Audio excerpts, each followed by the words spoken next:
सदियों पहले एक छोटे से शहर में एक गरीब मगर मेहनती नौजवान रहता था जिसका नाम यूसुफ था। यूसुफ पेशे के लिहाज से एक मूची था। उसकी छोटी सी दुकान बाजार के एक कोने में थी जहां वो लोगों के जूते मुरम्मत करता और नए जूते बनाता था। उसकी कमाई ज्यादा नहीं थी मगर वो अपनी मेहनत और ईमानदारी पर फख्र करता था। यूसुफ की एक आदत थी जो उसे दूसरों से मुख्तलिफ बनाती थी। वो हमेशा कहता था, इंसान का असल मकाम उसके किरदार से बनता है, ना कि उसके पेशे से। बाजार के लोग अक्सर उसकी बातों पर मुस्कुरा देते मगर दिल ही दिल में उसकी सच्चाई को महसूस भी करते थे। इसी शहर पर एक बूढ़ा बादशाह हुकूमत करता था जिसका नाम सुल्तान फरीद था। सुल्तान फरीद इंसाफ पसंद तो था मगर उसकी एक बड़ी फिक्र थी। उसका कोई बेटा नहीं था जो उसके बाद सल्तनत संभाल सके।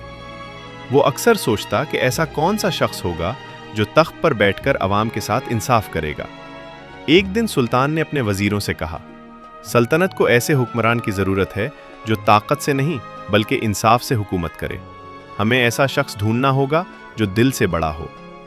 वजीरों ने पूरे शहर में ऐलान कर दिया कि सुल्तान ऐसे शख्स की तलाश में है जो दानिशमंद, ईमानदार और अवाम का खैर ख्वाह हो। कुछ दिन बाद सुल्तान ने भेस बदलकर शहर की गलियों का दौरा करने का फैसला किया ताकि वो लोगों को करीब से देख सके।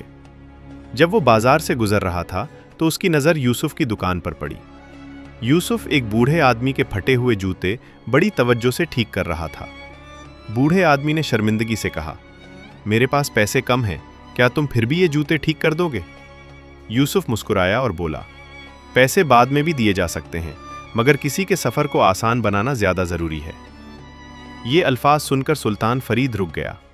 उसने यूसुफ से बातचीत शुरू की और उसकी सोच और किरदार को परखा।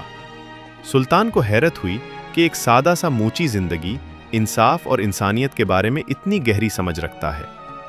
चंद दिन बाद सुल्तान ने यूसुफ को दरबार में बुलाया। पूरा दरबार हैरान था कि एक मूची को क्यों बुलाया गया है।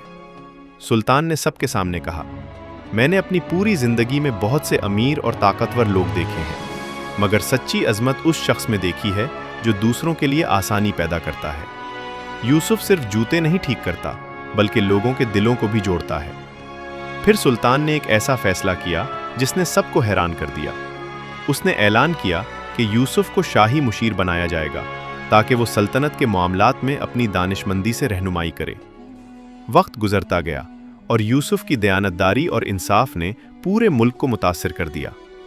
जब सुल्तान फरीद का इंतकाल हुआ तो अवाम और दरबार के लोगों ने एक आवाज़ होकर यूसुफ को नया बादशाह मुंतखब कर लिया। यूसुफ ने तख्त पर बैठते ही कहा, मैं कभी नहीं भूलूंगा कि मैं एक मूची था। अगर मैं अपने माजी को याद रखूंगा तो मैं अवाम के दुख को भी समझ सकूंगा। यूसुफ की हुकूमत में सल्तनत तरक्की करने लगी। उसने हमेशा इंसाफ, सादगी और खिदमत को अपनी हुक्मरानी की बुनियाद बनाया। वक्त के साथ लोग उसकी कहानी सुनाते हुए कहा करते थे, वो बादशाह जिसने जूतों की मुरम्मत से जिंदगी शुरू की, उसने एक पूरी कौम के मुस्तकबिल को भी संवारा।